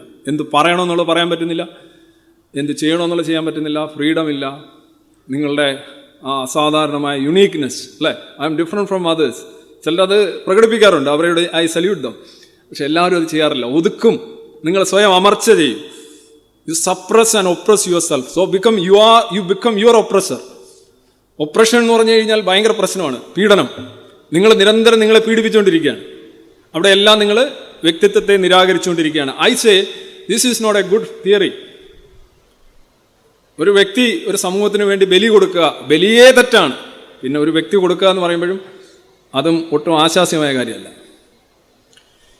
2 പോയിന്റ്സാണ് ഇതിനകത്ത് എനിക്ക് പറയാനുള്ളത്. ഒന്ന്, ഈ ജനറലൈസേഷനും സ്റ്റീരിയോ ടൈപ്പും. ഈ ജനറലൈസേഷൻ എന്ന് പറഞ്ഞു കഴിഞ്ഞാൽ നമ്മൾ ഒരു ഗ്രൂപ്പിനെ കുറിച്ച് നന്നായി പഠിച്ചിട്ട് കോംപ്ലക്സ് ആയിട്ട് പഠിച്ചതിന് ശേഷം വളരെ ഹാംലെസ് ആയിട്ടുള്ള ന്യൂട്രൽ ആയിട്ടുള്ള ഒരു അനാലിസിസ് നടത്തുന്നു. ഉദാഹരണമായിട്ട് അമേരിക്കക്കാരെല്ലാം കുറേ കൂടെയൊക്കെ ഇൻഡിവിജ്വലിസ്റ്റിക് ആണ്, എന്നാൽ ബ്രിട്ടീഷുകാരെല്ലാം കുറേ കൂടെ കോൺസർവേറ്റീവ് ആണ്, യാഥാസ്ഥികരാണ് എന്ന് പറഞ്ഞു കഴിഞ്ഞാൽ അത് സമ്മാട്ട് എല്ലാ ബ്രിട്ടീഷുകാരും യാഥാസ്ഥികരാവണമെന്നില്ല. പക്ഷേ അമേരിക്കൻ നോക്കൂ, അമേരിക്ക ഇൻഡിവിജ്വലിസ്റ്റിക് ആണെന്ന് പറയുമ്പോൾ അമേരിക്ക ഒരിക്കലും ഒരു രാജാവിനെ കണ്ടിട്ടില്ല. ജനാധിപത്യത്തിൻ്റെ മടിത്തട്ടിൽ പിറന്നു വീണ രാജ്യമാണ് അമേരിക്ക. അപ്പോൾ അമേരിക്കയിലെ വ്യക്തി സ്വാതന്ത്ര്യത്തിന് ഒരുപാട് പ്രാധാന്യമുണ്ട്. അതിൻ്റെ മീമുകളിലും ജീനുകളിലും അത് ഉൾച്ചേർന്നിട്ടുണ്ട്. ഇപ്പോൾ നമ്മൾ പൊതുവേ ഒരു ജനറലൈസേഷൻ നടത്തുകയാണ്, ഒരു കൾച്ചറൽ ജനറലൈസേഷൻ. അമേരിക്കക്കാർ കൂടുതൽ ഇൻഡിവിജ്വലിസ്റ്റിക് ആണ്. സോ ദാറ്റ് 100% കറക്റ്റ് ഒന്നുമല്ല, അവിടെ ഒരുപാട് അല്ലാത്ത ആളുകളുണ്ടാവും. പക്ഷെ പൊതുവേ അങ്ങനൊരു ഡീപ്പ് സ്റ്റഡിക്ക് ശേഷം നമ്മൾ നടത്തുന്ന ഈ ജനറലൈസേഷൻ കുറേ കാര്യങ്ങൾ നമ്മളോട് പറഞ്ഞു തരുന്നുണ്ട്. പക്ഷെ അത് പൂർണ്ണമായും ശരിയല്ല. പക്ഷെ അത് ഹാംലെസ് ആണ്, ന്യൂട്രലാണ്. എന്നാൽ സ്റ്റീരിയോ ടൈപ്പ് എന്ന് പറയുന്നത് അതും ഒരു ജനറലൈസേഷനാണ്. പക്ഷെ അതിൻ്റെ ഒരു പ്രശ്നം എന്ന് പറഞ്ഞു കഴിഞ്ഞാൽ വളരെ കുറച്ച് ആളുകളിൽ മാത്രം കാണപ്പെടുന്ന ഒരു കാര്യം പൊക്കിയെടുത്തിട്ട് അതൊരു എൻ്റയർ ഗ്രൂപ്പിനെ ആരോപിക്കുക. അത് പലപ്പോഴും ന്യൂട്രൽ ആയിരിക്കില്ല, പെജോറേറ്റീവ് ആയിരിക്കും, ഡാമേജിങ് ആയിരിക്കും. ആ ഗ്രൂപ്പിനെതിരെ വല്ലാതെ പ്രിജുഡീസ് ഉണ്ടാക്കാൻ, മുൻവിധി ഉണ്ടാക്കാനും അവർക്കെതിരെ വിരോധമോ അല്ലെങ്കിൽ സംശയമോ ഉണ്ടാക്കാൻ അത്തരം സ്റ്റീരിയോ ടൈപ്പിംഗ് കാരണമാകും. സോ സ്റ്റീരിയോ ടൈപ്പിങ്ങും കൾച്ചറൽ സ്റ്റീരിയോ ടൈപ്സ് എന്നും കൾച്ചറൽ ജനറലൈസേഷൻ എന്ന് പറയുന്ന രണ്ടും തമ്മിലുള്ള വ്യത്യാസം, ഒന്ന് ഒരു basically harmless, neutral and quiet എന്നല്ല. അത് പൂർണ്ണമായി ശരിയൊന്നുമല്ല, രണ്ടും പൂർണ്ണമായി ശരിയല്ല. പക്ഷേ രണ്ടാമത്തേൽ ഒരു ചെറിയ ഗ്രൂപ്പിൽ കാണുന്നത്, ഉദാഹരണമായിട്ട് നമ്മൾ വണ്ടി ഓടിക്കുമ്പോൾ നമ്മൾ സ്ഥിരം പറയുന്ന ഒരു സ്റ്റീരിയോ ടൈപ്പാണ്, ഒരു ഫ്രണ്ടിൽ പോകുന്ന ഒരു കാറ് അല്ലെങ്കിൽ ബസ് കാറ് എടുക്കുക, വളരെ പയ്യെ ഇങ്ങനെ ആടി ആടി വിറച്ചാൽ പോകുന്നെങ്കിൽ അത് ഓടിക്കുന്ന ഒരു കുടിയനാണെന്നല്ല നമ്മൾ പറയുന്നത്. മിക്കവാറും പലരും പറയുന്നത് അത് ഓടിക്കുന്ന ഒരു വരട്ടെ വരുന്നില്ല. യെസ് അതൊരു സ്റ്റീരിയോ ടൈപ്പാണ്. പറപ്പിച്ചോടിക്കുന്ന, വളരെ കൃത്യമായ ബോധ്യത്തോടെ ഓടിക്കുന്ന ഒരുപാട് സ്ത്രീകളുണ്ടാവും. സ്ത്രീകൾ അപകടം കൂടുതൽ ഉണ്ടാക്കുന്നു എന്ന് പറയുന്ന ഡേറ്റയും തെറ്റാണ് യഥാർത്ഥത്തിൽ. പക്ഷേ പറഞ്ഞ് കൈമാറി ഒരു വണ്ടി ഇങ്ങനെ വളരെ സൂക്ഷിച്ച് ഒതുങ്ങിയൊക്കെ ഓടിക്കുകയാണെങ്കിൽ നമ്മൾ പറയും, നോക്കൂ അത് ഓടിക്കുന്ന ഒരു സ്ത്രീ ആയിരിക്കും. എന്നിട്ട് നോക്കിയിട്ട് ഓവർടേക്ക് ചെയ്യുമ്പോൾ അത് സ്ത്രീയാണെന്നുണ്ട്. ഞാൻ പറഞ്ഞില്ലേ, അപ്പോഴേ പറഞ്ഞില്ലേ, ഐ ടോൾഡ് യു സോ. ഇതൊക്കെയാണ് സ്റ്റീരിയോ ടൈപ്പിങ്ങിൻ്റെ ഓരോരോ ഭാവങ്ങൾ. അത് എല്ലാവർക്കും അത് മാത്രമല്ല, ഇത് നെഗറ്റീവായിട്ടുള്ള കൊണോട്ടേഷനാണ് ഇതിനകത്തുള്ളത്. ഇത് അവരെ മൊത്തത്തിൽ, കാരണം ചില ആൾക്കാരെ കുറിച്ച് നമ്മൾ പറയാണ് അവരൊരുപാട് അവകാശവാദങ്ങൾ, വഴക്കാളികളാണ് എന്ന് പറയണം. ആ സ്ഥലത്തുനിന്ന് വരുന്നില്ല, അവർ ഭയങ്കര മുടയാണ് എന്ന് പറയുന്നത്. അപ്പോൾ നിങ്ങൾ എന്ത് ചെയ്യും? നിങ്ങൾ അങ്ങനെ ഒരു പ്രമേയം പാസ്സാക്കി ഇങ്ങനെ പറഞ്ഞുകൊണ്ടിരുന്നാൽ അവരൊരു കമ്പനി ചെന്ന് കയറുക, എവിടെ സ്ഥലം? ഇന്ന സ്ഥലത്തുനിന്ന്. ശരി ഞങ്ങൾ അറിയിക്കാം കേട്ടോ. എടുക്കില്ല. അവർ വിചാരിക്കുന്ന പറയാം, ഇവരൊക്കെ ജോലിക്ക് എടുത്തു കഴിഞ്ഞാൽ പ്രശ്നമാവും, വഴക്കാളികളാണ്, പ്രശ്നക്കാരാണ് എന്നത്. ഇങ്ങനെ പോകുന്നുണ്ട് ഓൾറെഡി. ഈ സ്റ്റീരിയോ ടൈപ്പുകളുടെ നിർമ്മിതി എന്ന് പറയുന്ന ആ വ്യക്തിയുടെ സാധ്യതകളെ തകിടം മറിക്കുന്നുണ്ട്. അതാണ് ഈ ജനറലൈസേഷനും cultural generalization, cultural stereotyping തമ്മിലുള്ള പ്രശ്നം. ഇനി ഞാൻ ഈ വിഷയത്തിലേക്ക് എടുക്കാം. ഇത് ഞാൻ മുമ്പ് പറഞ്ഞ കാര്യം തന്നെയാണ്. ഇപ്പോൾ പല സ്റ്റീരിയോ ടൈപ്പുകൾ വരേണ്ട. Canadians are polite, Australians are laid back, British are stoic. ഇങ്ങനെ നിരന്തരമായി ഓരോരോ കാര്യങ്ങൾ പറയാം. പക്ഷേ ഈ ഇത്തരം കാര്യങ്ങൾ ഒരു കൾച്ചറൽ ജനറലൈസേഷൻ ആണെങ്കിൽ വലിയ പ്രശ്നമില്ല, നിങ്ങൾക്ക് അതുകൊണ്ട് നഷ്ടമൊന്നുമില്ല, അവർക്കും നഷ്ടമില്ല. പക്ഷേ സ്റ്റീരിയോ ടൈപ്പ് എന്ന് പറയുമ്പോൾ പലപ്പോഴും ഒരു exaggeration of A quality which is prevalent only in A minority of people, അത് മൊത്തത്തിലെടുത്ത് ആരോപിക്കുകയാണ്. ഇവിടെ കർണാടകത്തിലൊരു മിനിസ്റ്റർ കഴിഞ്ഞ ആഴ്ച അവരൊരു പരാമർശം നടത്തി. അവർ നടത്തിയ പരാമർശം ഇതായിരുന്നു. ശോഭ കരന്തലജ് BJP മിനിസ്റ്ററായിരുന്നു, കേന്ദ്രമന്ത്രിയാണ്. അവർ പറഞ്ഞ ഇതാണ്: the people who come from Tamil Nadu plan bombs here in Bengaluru. People from Delhi chant Pakistan Zindabad. Pakistan Zindabad slogans, and people who come from Kerala were involved in acid attacks. ഇവർ പറഞ്ഞ കാര്യം, തമിഴ്നാട്ടിൽ നിന്ന് വന്ന ആൾക്കാർ ഇവിടെ വന്ന് ബോംബ് വെച്ചു, ഡൽഹിയിൽ നിന്ന് വന്ന ആൾക്കാർ ഇവിടെ പാകിസ്ഥാൻ സിന്ദാബാദ് പറഞ്ഞു, കേരളത്തിൽ നിന്ന് വന്നവർ ആസിഡ് അറ്റാക്ക് നടത്തി. അപ്പോൾ ഇവർ ആക്ച്വലി എന്താണ് പറഞ്ഞതെന്ന് പറഞ്ഞാൽ ഇത് മൂന്നും ശരിയാണ്, ഫാക്ച്വലി ശരിയാണ്. ഈ ബോംബ് വെച്ചത് തമിഴ്നാട്ടിൽ നിന്ന് വന്നവർ തന്നെയാണ്. They come from Tamil Nadu, no problem, 100% full marks. ഈ പാകിസ്ഥാൻ സിന്ദാബാദ് എന്ന് വിളിച്ചവർ അവർ ഡൽഹിക്കാരായിരുന്നു, കറക്റ്റാണ്, അവിടെയും തെറ്റൊന്നുമില്ല, ഫാക്ച്വലി കറക്റ്റ്. പിന്നെ ഈ പറഞ്ഞ ആസിഡ് ഒഴിച്ചത് കേരളത്തിൽ നിന്ന് വന്നവരുമാണ്. ഈ മൂന്ന് സംഭവം കറക്റ്റാണ്. പക്ഷേ ഇത് മൂന്നും കറക്റ്റാണെങ്കിലും ഇത് മുഴുവൻ ഇത് അവരുദ്ദേശിച്ചത് കേരളത്തിൽ നിന്ന് കുറച്ച് പേര് വന്ന് ഇങ്ങനെ ചെയ്തു എന്നാണ് അവർ ഉദ്ദേശിച്ചെങ്കിൽ പോലും നമ്മുടെ രാഷ്ട്രീയം ഇപ്പോൾ അങ്ങനെയല്ല വർക്ക് ചെയ്യുന്നത്. നമ്മളിത് ഉടനെ അങ്ങ് ജനറലൈസ് ചെയ്യുകയാണ്, അങ്ങ് കൂട്ടവൽക്കരിക്കുകയാണ്, അതൊരു ക്ലാസ്സിന് മുഴുവൻ കൊടുക്കുകയാണ്. ഒരു ഇൻഡിപെൻഡൻ്റ് ആയിട്ടുള്ള അല്ലെങ്കിൽ ഒരു സ്റ്റേറ്റ്മെൻറ്റ് നടത്തുക, അല്ല തന്നെ പറയും ഇത് ഞങ്ങൾ മൊത്തം തമിഴ്നാട്ടുകാരെ ഉദ്ദേശിച്ചല്ല കേട്ടോ എന്ന് പറഞ്ഞിട്ടേ ഇത് പറയാൻ പാടുള്ളൂ. കാരണം തമിഴ്നാട്ടിൽ നിന്ന് വന്നവർ ബോംബ് വെച്ചു എന്ന് പറയുമ്പോൾ തമിഴരെ മുഴുവൻ ആക്ഷേപിച്ചു എന്ന് പറഞ്ഞ് MK സ്റ്റാലിൻ ഉൾപ്പെടെ എല്ലാവരും രംഗത്തിറങ്ങി, കേസ് കൊടുത്തു. ഇലക്ഷൻ കമ്മീഷന് കേസ് കൊടുത്തു. ഇലക്ഷൻ കമ്മീഷൻ ഇലക്ട്രൽ ഓഫീസറോട് പറഞ്ഞു ഇത് സംബന്ധിച്ച് അന്വേഷിക്കണമെന്ന് പറഞ്ഞു. പിന്നെ അവർ എക്സിൽ വന്നിട്ട്, ട്വിറ്ററിൽ വന്നിട്ട് തമിഴ്നാട്ടിലെ ജനങ്ങളോട് മാപ്പ് പറഞ്ഞു. അവർ യഥാർത്ഥത്തിൽ തമിഴ്നാട്ടിൽ നിന്ന് വന്നവർ ബോംബ് വെച്ചു എന്ന് പറയുമ്പോൾ എൻ്റെ തമിഴ്നാട്ട് ആക്കി കഴിഞ്ഞാൽ പിന്നെ അടുത്ത ഒരു രാഷ്ട്രീയക്കാരനാണെങ്കിൽ അത് മാപ്പ് പറഞ്ഞേ പറ്റും. അതാണ് പക്ഷേ കേരളത്തോട് മാപ്പ് പറഞ്ഞില്ല. കേരളത്തിൽ നിന്ന് വേണ്ടത്ര ബഹളം ഉണ്ടാക്കിയില്ല എന്നാണ് പറയുന്നത്. കേരളത്തിൽ നിന്ന് മാപ്പ് പറയായിരിക്കും, കേരളത്തിനോട് മാപ്പ് അവർ പറഞ്ഞില്ല. കാരണം അവരെ ഈ ഒരു വീഡിയോ ഉണ്ടായിരുന്നു. ആ വീഡിയോയിൽ കേരളം വരുന്നിടത്ത് വെച്ച് കട്ട് ചെയ്തങ്ങ് കളഞ്ഞു. അത് കഴിഞ്ഞ് കേരളത്തിൻ്റെ കേട്ടില്ല, അതുകൊണ്ട് ആണെന്നും പറയുന്നുണ്ട്. പക്ഷെ എന്തായാലും ഈ സ്റ്റേറ്റ്മെൻറ്റിൽ ഓരോ സംസ്ഥാനത്തോട്, തമിഴരോട് മുഴുവൻ അവർ മാപ്പ് പറയേണ്ടി വരികയാണ്. ഇവർ ആ ഇൻസിഡൻറ്റിൽ ഉൾപ്പെട്ടവരെയാണ് പറഞ്ഞത് ദേ ആർ ഫ്രം തമിഴ്നാട്. അപ്പോൾ എന്താ പറയുക, ദേ ആർ ഫ്രം തമിഴ്നാടെന്ന് പറയാൻ പാടില്ല. എന്താ പറയേണ്ടത്, കറക്റ്റായിട്ട് പറയണ്ടേ, തെക്കുന്നൊരു ദേശത്ത് കുറേ പേര് വന്ന് ബോംബ് വെച്ചു എന്നോ ഒന്ന് അങ്ങനെ പറയാം. അല്ലെന്നുണ്ടെങ്കിൽ പറയാം തമിഴ്നാട്ടിൽ നിന്ന് കുറേ പേര് ഇവിടെ വന്ന് ബോംബ് വെച്ചു, പക്ഷെ അത് എല്ലാ തമിഴന്മാരും അങ്ങനെ ആണെന്നല്ല ഞാൻ ഉദ്ദേശിച്ചത് എന്നുകൂടി ബ്രാക്കറ്റ് ഇട്ടിട്ട് പോകണം. മനസ്സിലായോ? അപ്പോൾ അവരുടെ വ്യക്തിത്വം അല്ലാതെ ഉടനെ ആ ക്ലാസ്സിലേക്ക് ഒരു കളക്ടിവിസ്റ്റ് ഓറിയന്റേഷൻ അതിന് വരികയാണ്. ഇത് തന്നെയാണ് നമ്മുടെ രാഹുൽ ഗാന്ധിക്കും സംഭവിച്ചത്. രാഹുൽ ഗാന്ധി എന്താണ് അദ്ദേഹം പറഞ്ഞത്? How come all the thieves of Modi as common surname. Nirav മോഡിയും പിന്നെ കുറേ മോഡിമാരുടെ എല്ലാം പേര് വെച്ചിട്ട് നരേന്ദ്രമോദിയുടെ പേര് ചേർത്തുകൊണ്ടായിരിക്കും അദ്ദേഹം പറഞ്ഞത് എന്തുകൊണ്ടാണ് എല്ലാ കള്ളന്മാർക്കും മോഡി എന്നുള്ള സർനെയിം വരുന്നത്. ഇതിനകത്ത് യഥാർത്ഥത്തിൽ ഈ 3-4 മോഡിമാരാണ് ഉദ്ദേശിച്ചിരിക്കുന്നത്. അവരെ ആക്ഷേപിക്കുകയാണ് ഇദ്ദേഹം ചെയ്തത്. പക്ഷേ അതുടനെ എന്താക്കി, മോഡി എന്ന് പറയുന്ന വർഗ്ഗക്കാർക്കെതിരെയുള്ള കൊലവിളിയായി കേസ് ഫയൽ ചെയ്തു. പുള്ളിക്ക് ഭയങ്കര പ്രശ്നമാക്കി, കുറേ MP സ്ഥാനമൊക്കെ പോയി, പിന്നെ തിരിച്ചു കൊണ്ടുവന്ന് അങ്ങനെ കേസ് നടന്നുകൊണ്ടിരിക്കുകയാണ്. ഇവിടെ യഥാർത്ഥത്തിൽ എല്ലാ മോദിമാരും ഇങ്ങനെയാണെന്നല്ല പുള്ളി ഉദ്ദേശിച്ചത്. പുള്ളി ഉദ്ദേശിച്ച ഈ 3 വ്യക്തികളെയാണ് ഉദ്ദേശിച്ചത്. അത് വളരെ വ്യക്തമാണ്. പക്ഷെ വേറൊരു മോഡിയാണ്, പൂർണേഷ് മോദി എന്ന് പറയുന്ന ഒരു MLA ആണ്. MLA ആണ്, ഗുജറാത്തിലെ MLA ആണ്. പുള്ളി കൊണ്ടുപോയി കേസ് കൊടുത്തത്. ഇത് കേട്ടപ്പോൾ എനിക്ക് വ്രണപ്പെട്ടു എന്ന് പറഞ്ഞു. ഈ മതനിന്ദാ കുറ്റം നോക്കിയാൽ ഇതേ കണക്കാണ്. X എന്ന് പറയുന്ന ഒരാൾ Y എന്നൊരു പറയുന്ന ഒരാളെ ആയിട്ട് സംസാരിച്ചുകൊണ്ടിരിക്കുന്ന ഇത് കേൾക്കുന്ന നിങ്ങൾക്ക്, Z എന്ന് പറയുന്ന നിങ്ങൾ പറയാം എനിക്ക് ഇവർ തമ്മിലുള്ള സംസാരം കേട്ടിട്ട് എൻ്റെ മതവികാരം വ്രണപ്പെട്ടു എന്ന് പറഞ്ഞ് കേസ് കൊടുക്കുക. അപ്പോൾ അതേപോലെ ഒരു കേസാണ് ഇതിനകത്തെല്ലാം ഒരു വ്യക്തികൾക്കെതിരെ നടക്കുന്ന ആരോപണങ്ങൾ ആ ഗ്രൂപ്പിനെതിരെ മൊത്തത്തിലാണെന്ന് വരുത്തി തീർക്കുക. Actually individual is not important. Individuals are not important. Only the groups and class are important. ഇത് വളരെ ഭീതിജനകമായ ഒരു അവസ്ഥയാണ്. നിങ്ങൾ ഇതിനകത്ത് പെട്ടുപോയാലാണ് നിങ്ങൾക്ക് മനസ്സിലാവുന്നത്.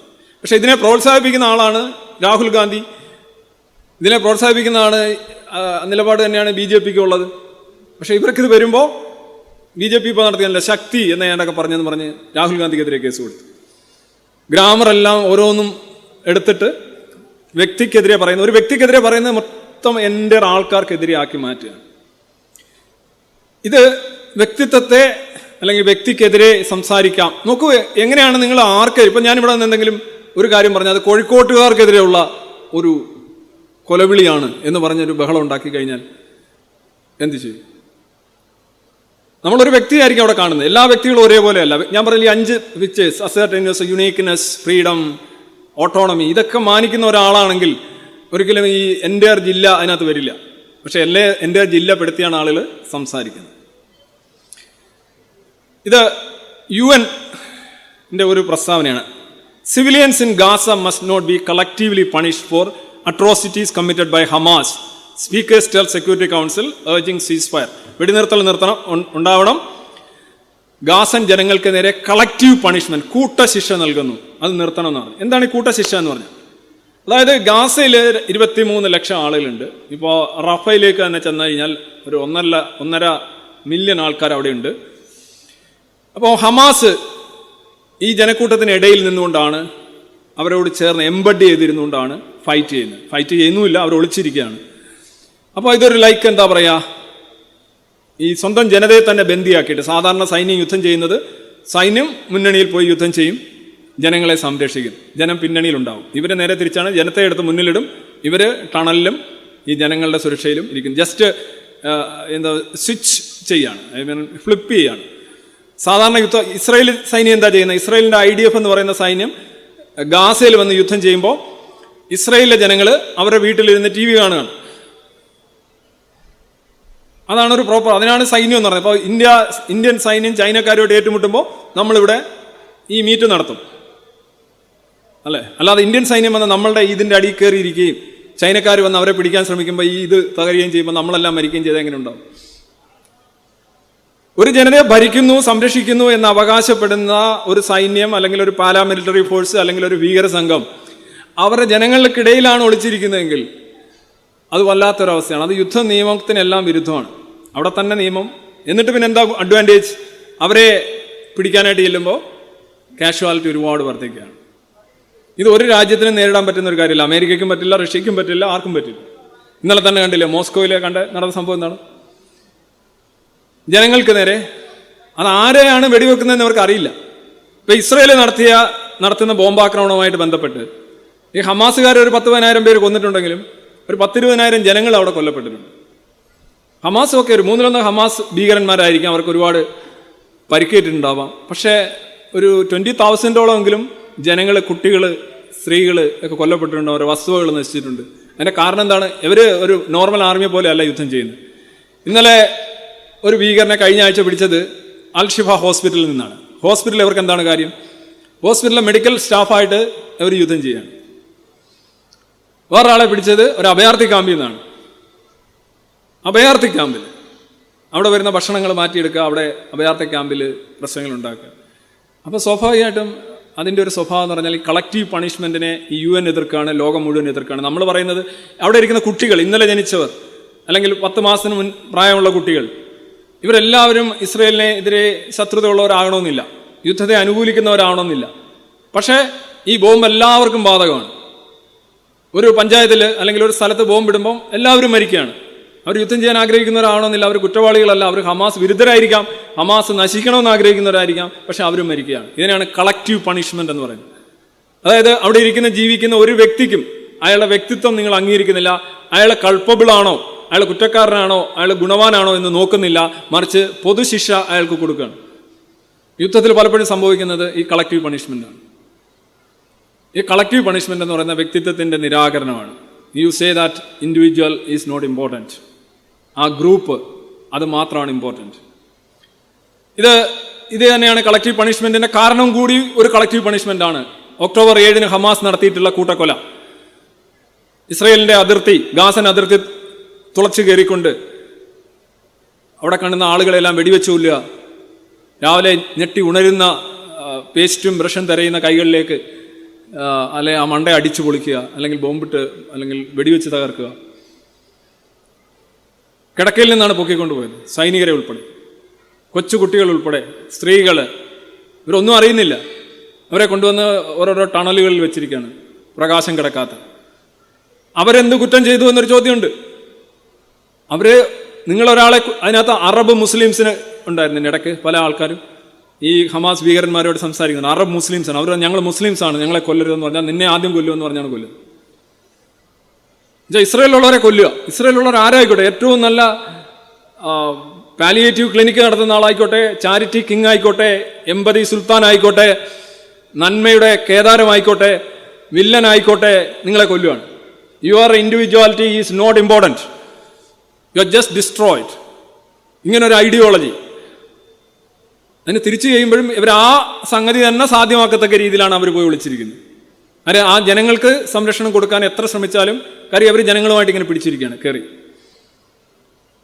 ഇതാണ് കളക്റ്റീവ് പണിഷ്മെന്റ്. കളക്റ്റീവ് പണിഷ്മെന്റ് എന്ന് പറഞ്ഞാൽ it's A crime against humanity. അത് ഇസ്രയേൽ ചെയ്താലും ഹമാസ് ചെയ്താലും ഇന്ത്യ ചെയ്താലും വ്യക്തിത്വത്തെ മാനിക്കാതെ ഒരു കൂട്ടത്തിനെതിരെ നടത്തുന്ന ആക്രമണം എന്ന് പറയുന്നത് മാനവിക വിരുദ്ധമാണ്, അത് തെറ്റാണ്, അതിനകത്ത് സംശയമൊന്നുമില്ല. നിങ്ങൾ ചിലപ്പം you are forced to do that maybe, but still it is wrong. Wrong is wrong. ഇത് തമിഴ്നാട്ടിലെ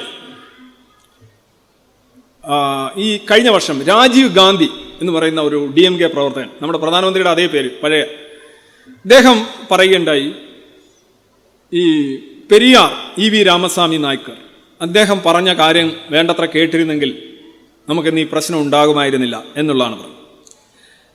അദ്ദേഹത്തിൻ്റെ വാചകം ഇതാണ്: if we had heeded to what Periyar had said, we would not have been standing before people like you for justice, rights, jobs, education and equality.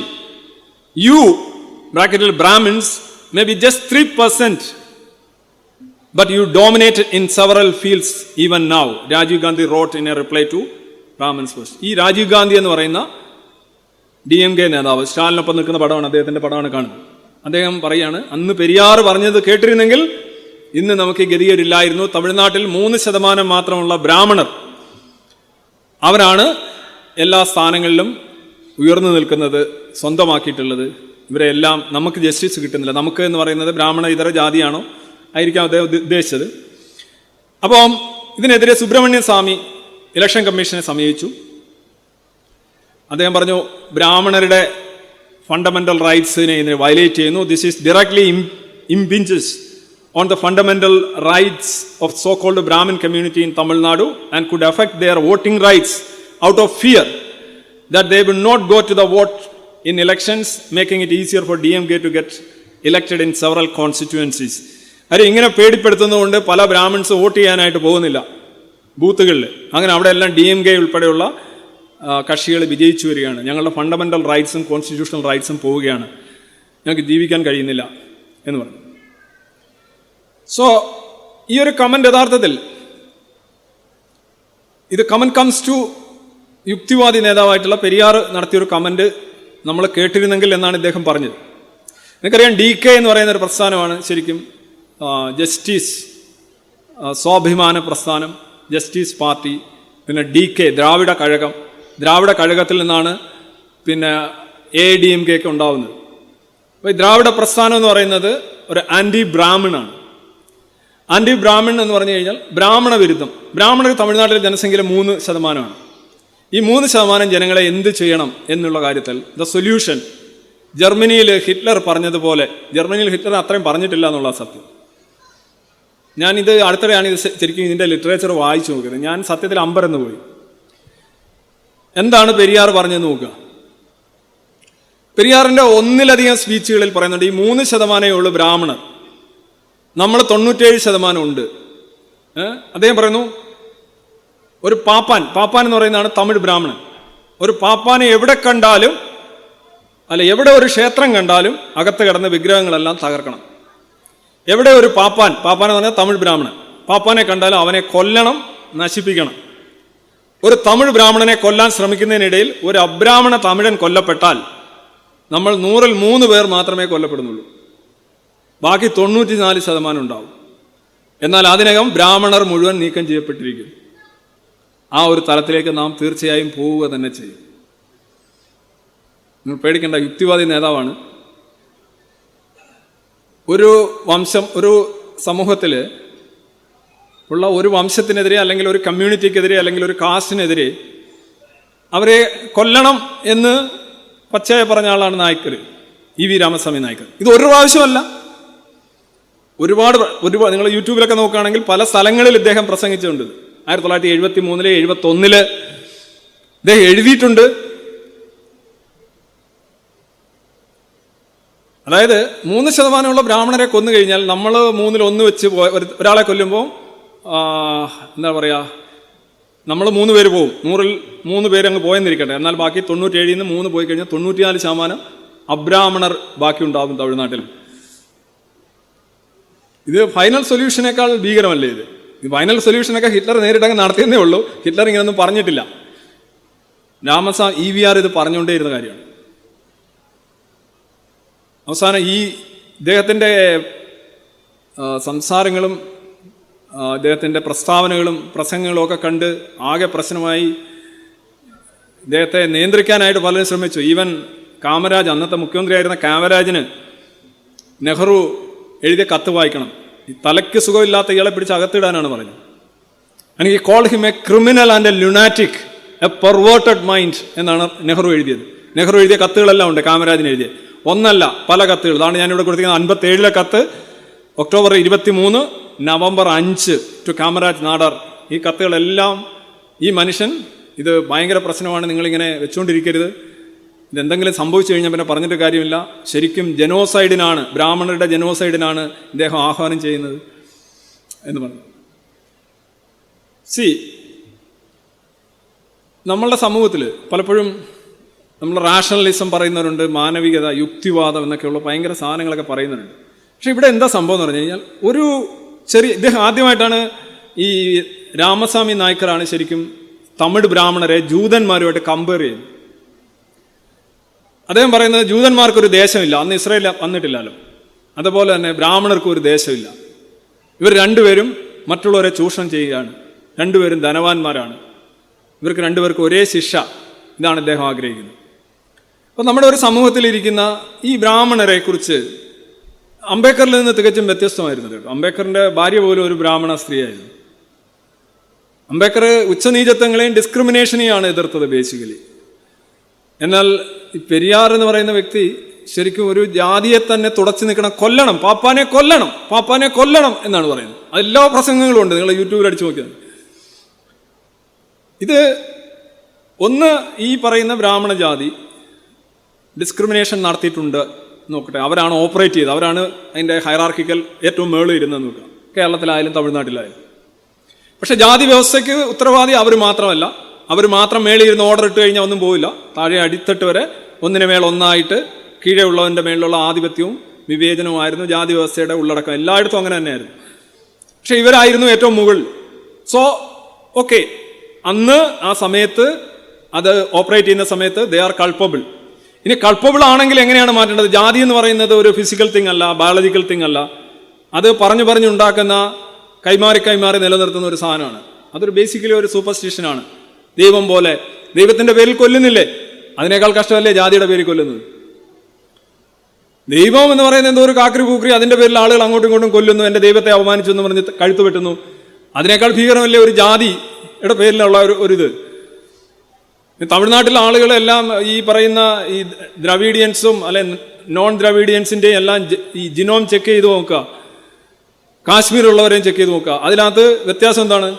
തമിഴ്നാട്ടിലെ ബ്രാഹ്മണരും തമിഴ്നാട്ടിലെ ദ്രവീഡിയൻസിൻ്റെയും genome ഏതാണ്ട് ഒന്ന് തന്നെയായിരിക്കും. എന്നാൽ കാശ്മീരിലെ ബ്രാഹ്മണന്റെ വ്യത്യാസം ഉണ്ടായിരിക്കും. ഇവിടെ ഇത് ഉണ്ടാക്കി വെച്ചിരിക്കുന്ന കൺസ്ട്രക്റ്റിൽ യഥാർത്ഥത്തിൽ ബയോളജിക്കലായിട്ട് അർത്ഥമൊന്നുമില്ല. അവിടെയാണ് ഒരു ജാതിയെ മുഴുവൻ കൊല്ലണം എന്ന് പറയുന്നത്. ആ കൊല്ലണമെന്ന് പറഞ്ഞു വന്ന ആ ഒരു പൊളിറ്റിക്സിന് യഥാർത്ഥത്തിൽ തമിഴ്നാട്ടിൽ തിരിച്ചടി ഏറ്റു എന്ന് പറഞ്ഞാൽ ശരിയാണ്. അങ്ങനെയാണ് MGRനെ പോലെയുള്ള, ജയലളിതയെ പോലെയുള്ള മുഖ്യമന്ത്രിമാർ അവിടെ വലിയ തോതിൽ അധികാരത്തിൽ കുറേ നാളുണ്ടായിരുന്നു. ഇപ്പോൾ വേറെ സ്റ്റാലിനാണെങ്കിലും ഇദ്ദേഹത്തിന് എന്തുകൊണ്ട് ഈ ജനോസൈഡ് എക്സിക്യൂട്ട് ചെയ്യാൻ കഴിഞ്ഞില്ല? അദ്ദേഹം പറയുമ്പോൾ പലപ്പോഴും ഇദ്ദേഹത്തിൻ്റെ പ്രസംഗങ്ങൾ കേൾക്കുമ്പോൾ അറിയാം, അദ്ദേഹം പറയുന്ന പ്രസംഗങ്ങൾ നടത്തുമ്പോൾ ആളുകൾ ഇന്ന് ചിരിക്കുകയാണ്. പാപ്പാനെ കൊല്ലണം എന്ന് പറയുമ്പോൾ ചിരിക്കുകയാണ്. 3% ഉള്ളൂ. അപ്പോൾ ഒരു പക്ഷേ ജനങ്ങളത് കാര്യമായിട്ട് എടുത്തില്ല. അതൊരു കാര്യം. രണ്ട്, ഇദ്ദേഹത്തിന് ഇത് എക്സിക്യൂട്ട് ചെയ്യാനുള്ള പവേഴ്സ് ഇല്ല. He was not a Hitler.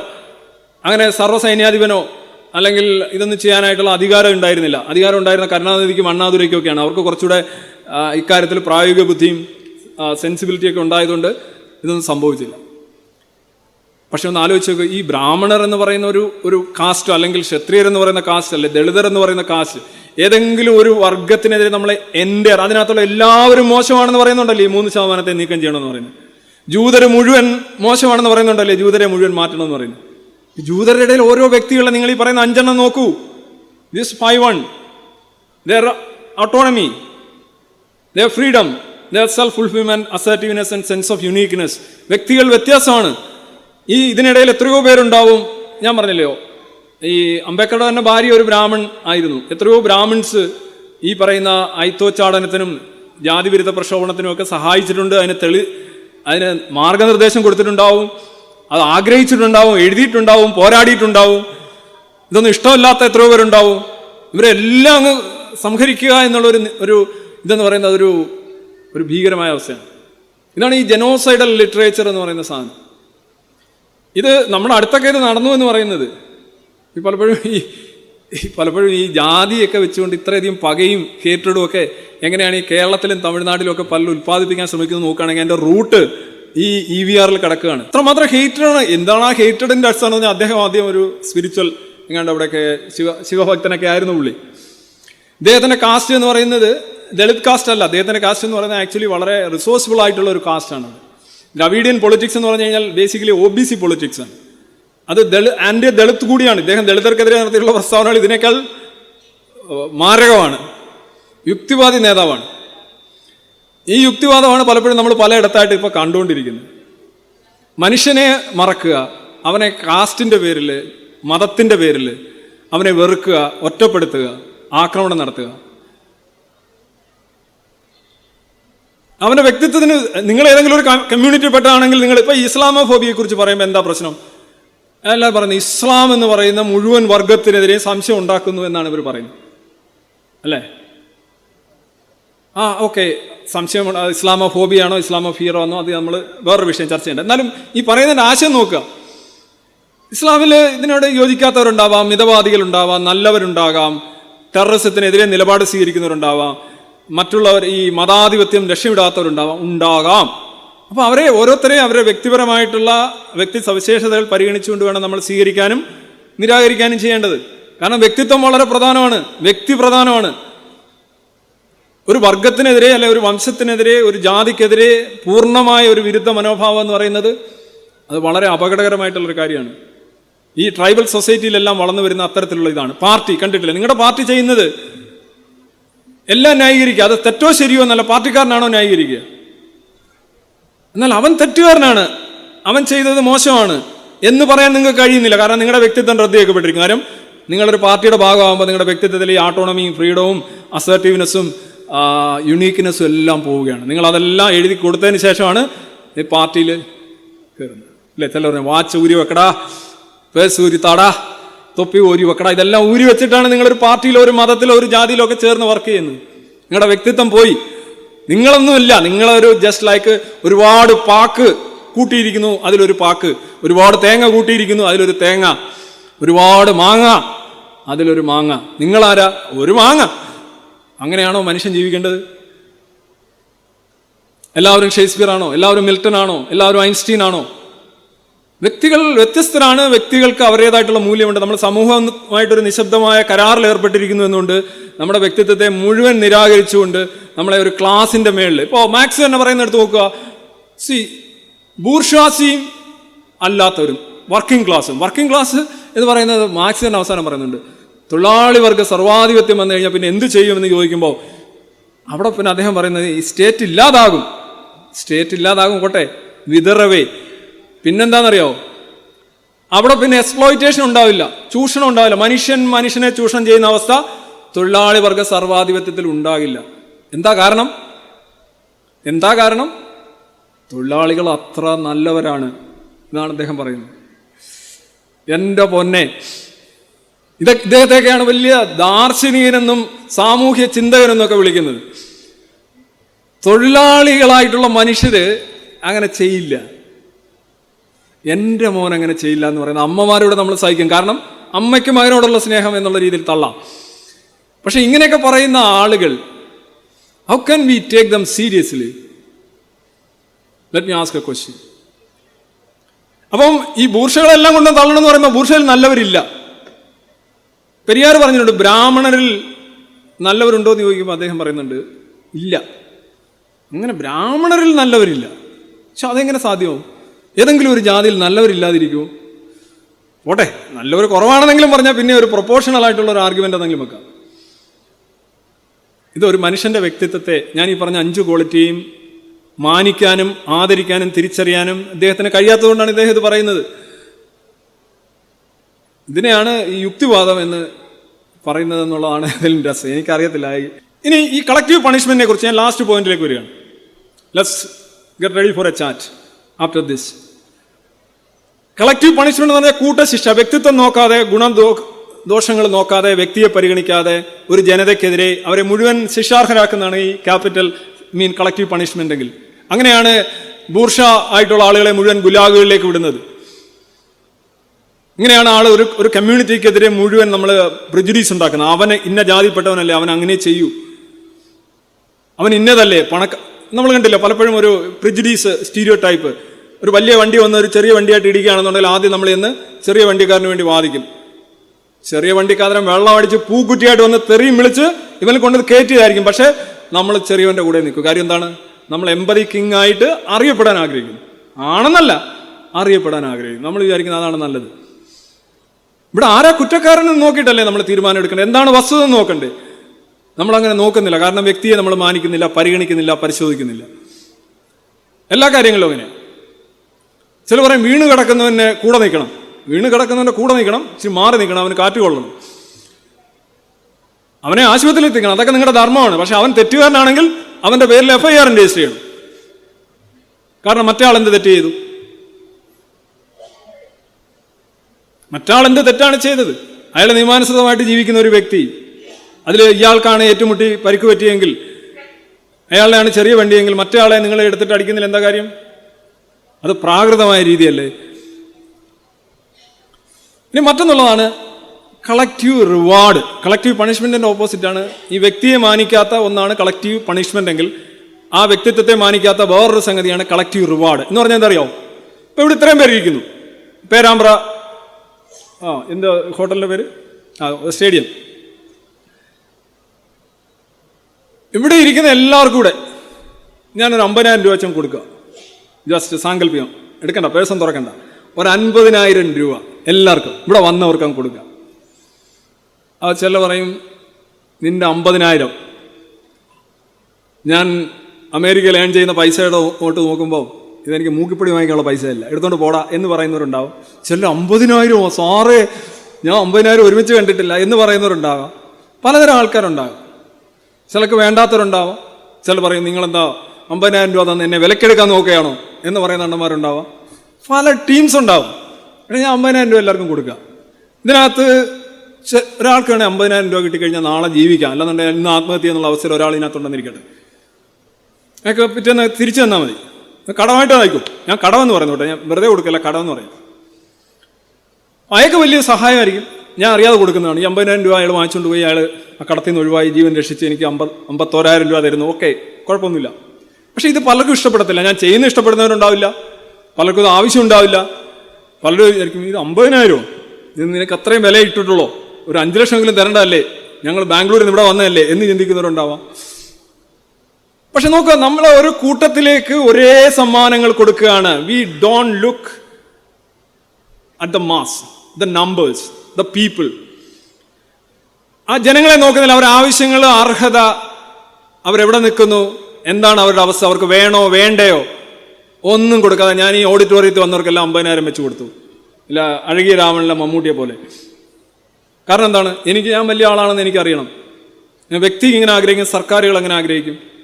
ഈ സംവരണത്തിന്റെ ലോജിക്ക്, ജാതി സംവരണത്തിന്റെ ലോജിക്ക് എന്ന് പറഞ്ഞാൽ എക്സാക്ട്ലി കളക്റ്റീവ് റിവാർഡാണ്. ഇത് മാർക്കണ്ഡേയ കഡ്ജു എന്ന് പറയുന്ന മുൻ സുപ്രീം കോടതി judge 2011 all caste based reservation should be abolished എന്ന് പറഞ്ഞൊരു ലേഖനം എഴുതിയിട്ടുണ്ട്. അതായത് വീക്ക് മാസികയിൽ വന്നൊരു ലേഖനമാണ്. അതിൽ അദ്ദേഹം 4 പോയിന്റ് പറയുന്നുണ്ട്. ആ 4 പോയിന്റിനെ കുറിച്ചല്ല ഞാൻ പറയുന്നത്. അദ്ദേഹം പറഞ്ഞ 4 പോയിന്റ് ഇതാണ്: reservation can be benefit less than 1% of SC, ST or OBC while creating an illusion that all are benefited. SC, STയിലും OBCയിലും അല്ലെ സംവരണം കിട്ടുന്ന എല്ലാ ജാതികളിലും പെട്ട 1% താഴെ ആളുകൾക്ക് മാത്രമേ യഥാർത്ഥത്തിൽ സംവരണത്തിന്റെ ആനുകൂല്യം കിട്ടുന്നുള്ളൂ. പക്ഷെ ഒരു ജനറൽ ഇംപ്രഷൻ എന്ന് പറഞ്ഞു കഴിഞ്ഞാൽ എല്ലാവർക്കും കിട്ടുന്നു എന്നാണ്. വളരെ വളരെ കുറച്ച് മാത്രമേ കിട്ടുന്നുള്ളൂ. പക്ഷേ നോക്കൂ, SC കാരനെ കാണുമ്പോൾ നോക്കാം, നീ ഇങ്ങനെയല്ല കയറിയത്, OBC കാരൻ നീ സംവരണം വെച്ചല്ലട കയറിയത്. ഒരു അപമതിപ്പുണ്ടാവുന്നു, ഒരു ഡിസ്ഡെയിൻ ഉണ്ടാവുന്നു. 1% ആളുകൾക്ക് കിട്ടുന്നുമില്ല, എല്ലാവർക്കും അതിൻ്റെ വാങ്ങിച്ചില്ലേ, അതിൻ്റെ ആനുകൂല്യം നേടിയില്ലേ എന്നുള്ള ഒരു അപഖ്യാതി, അല്ലെങ്കിൽ അതൊരു നല്ലതല്ലാത്ത ഒരു അവസ്ഥ അവരെല്ലാം കടന്നു പോകുന്നു. ഇതാണ് ഒരു കാരണമായിട്ട് അദ്ദേഹം പറഞ്ഞത്. രണ്ടാമത്, reservation are doing great harm to SC, ST, OBC for 2 reasons. SC, STക്കും OBCക്കും ഇത് 2 രീതിയിൽ കുറ്റകരമാണ്, അല്ലെങ്കിൽ ദോഷം ചെയ്യുന്നത്. എങ്ങനെയാ? ഒന്ന്, they act as psychological crutches to them. അവർക്കൊരു മാനസികമായിട്ടുള്ള ക്രച്ചസിൽ അവർ വരുന്നു. തങ്ങളെ കൊണ്ട് നേടാൻ പറ്റില്ല, ഒരു താങ്ങുണ്ടെങ്കിലേ പറ്റൂ, ആരെങ്കിലും ബൂസ്റ്റ് ചെയ്തെങ്കിലേ പറ്റൂ, സഹായിച്ചെങ്കിലേ പറ്റൂ, പിന്തുണ വേണം, അല്ലാതെ തങ്ങളെ കൊണ്ട് ഒത്തില്ല, കൂട്ടിയാൽ കൂടില്ല, അതാണ് ഇതാണ്, തങ്ങൾ അബലന്മാരാണ്, അതാണ് പ്രശ്നം. ഇങ്ങനെയുള്ളൊരു സൈക്കോളജിക്കലായിട്ടുള്ള ഒരു ക്രച്ചസ് താങ്ങി നടക്കുന്ന ഒരു സാധനം അതുണ്ടാക്കുന്നു. 2, reservations are serving the policy of divide and rule of the political rulers as they create animosity between SCs and OBCs and upper caste. ഈ റിസർവേഷൻ എന്ത് ചെയ്യുന്നു? SC, OBC, അപ്പർ ക്ലാസ് എല്ലാത്തിനും ഇടയ്ക്ക് തമ്മിൽ ഡിവൈഡ് ആൻഡ് റൂൾ. അവരെ പറഞ്ഞ് സവർണരും അവർണരുമായിട്ടുള്ള പ്രശ്നം, അവർക്ക് കൊടുക്കുന്നു ഇവർക്ക് കൊടുക്കുന്നില്ല, അവരെ ഇവരെ എന്നൊക്കെ പറഞ്ഞ് ഇവരെ തമ്മിൽ എപ്പോഴും ഭിന്നിപ്പിച്ച് നിർത്തുക. അത് ബ്രിട്ടീഷുകാരല്ല എല്ലാ റൂളേഴ്സും ചെയ്യുന്നൊരു കാര്യമാണ്. ഇത് ആർക്കും ഗുണകരമല്ലാത്തൊരു കാര്യമാണ് എന്നതാണ്. അവർ തമ്മിൽ സ്പർദ്ധ ഉണ്ടാവുന്നു, ഒരാളുടെ അടുത്ത് വേറൊരാൾക്ക് കൊടുക്കുന്നു എന്നൊക്കെയുള്ള പ്രശ്നങ്ങൾ. 3, അവർ politicians use reservation for the vote bank politics. നമ്മുടെ രാഷ്ട്രീയക്കാർ എപ്പോഴും ഇപ്പോൾ 49% റിസർവേഷൻ ആണെങ്കിൽ അടുത്ത ബില്ല് 55%. അവർക്ക് അത് പാസ്സാക്കി ഇറങ്ങി പോയാൽ മതി. 100 കഴിഞ്ഞാൽ വേണമെങ്കിൽ വീണ്ടും സ്റ്റെപ്പിന് ഇട്ട് വീണ്ടും കൂട്ടാം. അവരെ വോട്ട് ബാങ്ക് മാത്രമാണ് അവർ നോക്കുന്നത്. അതുകൊണ്ട് തന്നെ ഇറിവേഴ്സിബിൾ ആയിട്ട് ഇത് മുന്നോട്ട് പോകുന്നു. 4, caste reservation have further perpetuated caste system instead of helping or destroying it. ജാതി സംവരണം മൂലം ജാതി വ്യവസ്ഥ കൂടുതൽ ദൃഢമാവുകയാണ്. ജാതി ആവശ്യമില്ലാത്തവർക്ക് പോലും ജാതി പോയി കണ്ടുപിടിക്കേണ്ടി വരികയാണ്. ജാതി അറിയാത്തവർക്ക് പോലും എൻ്റെ ജാതി ഏതാണ് അറിഞ്ഞാൽ അത് കിട്ടുമല്ലോ. ചില പറയില്ലോ, നിനക്ക് അവിടെ ഇന്ന സാധനം വന്നിട്ടുണ്ട് പക്ഷേ റേഷൻ കാർഡ് വേണം എന്ന് പറയും. അപ്പോൾ റേഷൻ കാർഡ് എവിടെ കിട്ടും എന്ന് നമ്മൾ ചോദിക്കില്ലേ? അതേപോലെ ഇന്നത് കിട്ടണമെങ്കിൽ ജാതി വേണം എന്ന് പറയുമ്പോൾ ഉടനെ ജാതി സർട്ടിഫിക്കറ്റ് വാങ്ങിക്കും. പിന്നെ ജാതി ബോധം, ജാതി മറ്റവൻ വേറെ ജാതി. ഈ കുട്ടികളെയൊക്കെ ഒരു 10ാം ക്ലാസ്സിലെ കുട്ടികളെയൊക്കെ ചോദിച്ചു കഴിഞ്ഞാൽ നല്ല പങ്കിന് അവർ actually they do not know which caste they belong. പക്ഷെ നമ്മൾ അവരിൽ കുത്തിച്ചെലുത്തി അവരെ ജാതിവാദികളാക്കി, ജാതി ബോധം ഉണ്ടാക്കി, ജാതി സംഭവം ഉണ്ടാക്കി. നമ്മൾ ഈ സാധനം കാര്യം ഇപ്പം ജാതി അടിസ്ഥാനത്തിലാണ് എല്ലാം കൊടുക്കുന്നത്. ഞാൻ തന്നെ പലപ്പോഴും പറയാറുള്ളത് പോലെ പുകവലിക്കുന്നവർക്കാണ് സമ്മാനമെങ്കിൽ പുകവലിക്കുന്നവർ വലിച്ചുകൊണ്ടിരിക്കും, വലിക്കാത്തവർ വലിപ്പ് തുടങ്ങും അല്ലേ? ചുമച്ചാലും വലിക്കും. കാരണം പുകവലിക്കുന്നവർക്കേ ഉള്ളൂ സമ്മാനം. ജാതി പറയുന്നവനും ജാതി കാണിക്കുന്നവനും മാത്രമേ സമ്മാനമുള്ളൂ എങ്കിൽ യുക്തിവാദിയും ജാതി കാണിക്കും. അങ്ങനെയാണ് യുക്തിവാദികളെ ജാതി പറയൽ തുടങ്ങിയത്. സംഭവം ഇതാണ്. അല്ലെ യുക്തിവാദികൾ, കേരളത്തിലെ യുക്തിവാദികൾ ഒരിക്കലും ജാതിയെക്കുറിച്ച് മിണ്ടത്തേയില്ല. റിസർവേഷൻ വരുന്നതാണ് ഒരു പ്രശ്നം. അപ്പം ഇതാണ് ഇദ്ദേഹം പറഞ്ഞ കാരണം. പക്ഷെ ഇതിനകത്തൊരു വേറൊരു പ്രശ്നം, ഞാൻ പറയുന്ന ഒരു പ്രധാന കാര്യം, ഇതിനകത്ത് ഇൻഡിവിജ്വൽ എന്ന് പറയുന്ന സംഗതിയെ ഇല്ലാതാക്കുന്ന ഒരു പ്രശ്നമുണ്ട്. അതായത് ഒരു കൂട്ടത്തിന് നമ്മൾ മുഴുവൻ സമ്മാനം കൊടുക്കുമ്പോൾ, ഞാൻ എൻ്റെ തന്നെ പല പ്രസംഗങ്ങളിൽ ഞാൻ പറഞ്ഞതുപോലെ രക്തം വേണ്ട, അപകടത്തിൽപ്പെട്ട് രക്തം വാർന്നൊലിച്ച് കിടക്കുന്നവർക്ക് രക്തം കൊടുക്കണം. ഒരു അപകടത്തിൽപ്പെടുക്കുന്ന എല്ലാവരെയും എടുത്തുകൊണ്ട് പോയിട്ട് ആശുപത്രി കൊണ്ടുപോയി രക്തം കൊടുക്കേണ്ട കാര്യമുണ്ടോ? രക്തം ചിലപ്പോൾ ഛർദ്ദിക്കും അവർക്ക് ഇഷ്ടപ്പെടില്ല. രക്തം പോയവർക്ക് കൊടുക്കൂ, വീണ് കിടക്കുന്നവനെ പോക്കൂ. ഇങ്ങനെ നിൽക്കുന്നവനെ തള്ളിയിട്ടിട്ട് വീണ്ടും പൊക്കി എടുക്കേണ്ട കാര്യമുണ്ടോ? ഇതങ്ങനെ നോക്കുന്നില്ലല്ലോ. എല്ലാവരും വീണു, എല്ലാവർക്കും രക്തം വേണം.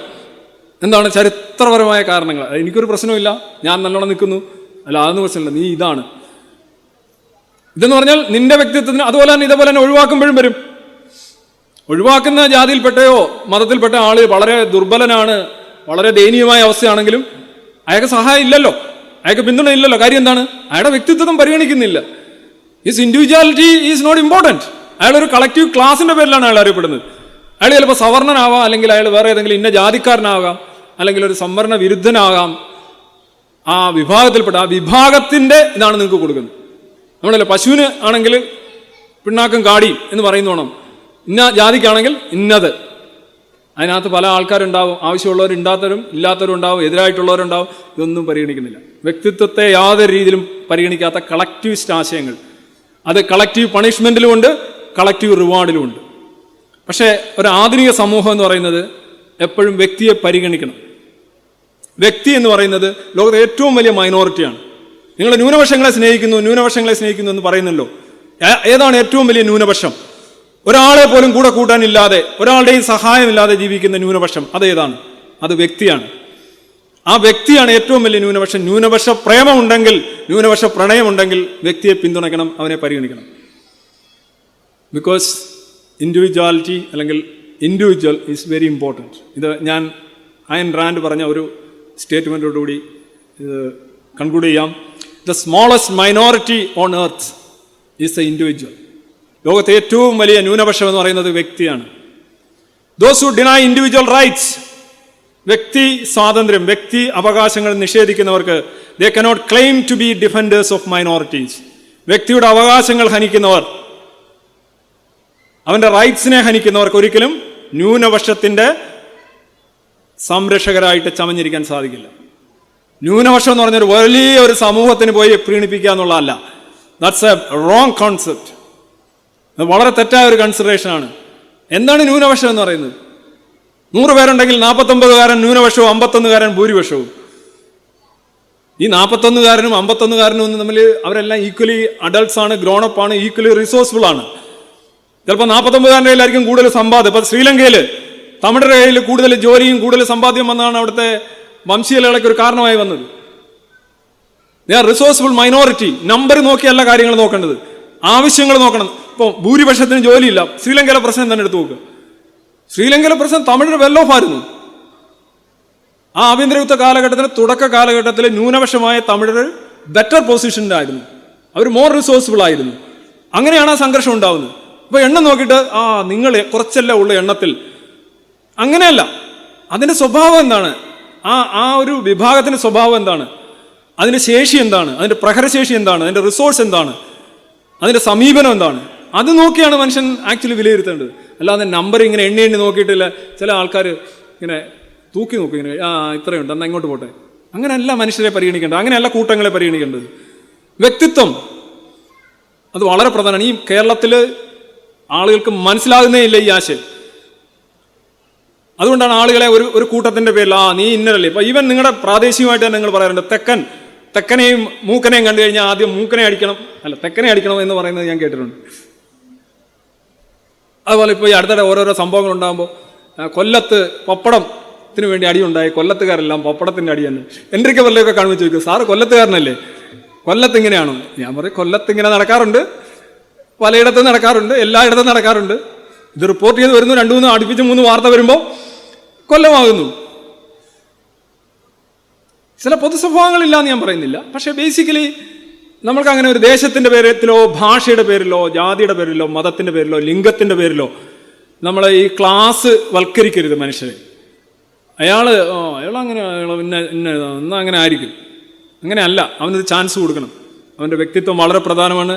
Individual is very important. ഇത് എസൻസ് പൊതുവിൽ മുന്നോട്ട് വെക്കുന്ന ഒരു മെസ്സേജാണ്. ആ ഒരു മെസ്സേജ് തന്നെയാണ് എനിക്കും മുന്നോട്ട് വെക്കാനുള്ളത്. ഇത്രയും കേട്ടുകൊണ്ടിരുന്ന എല്ലാവർക്കും നന്ദി, നമസ്കാരം.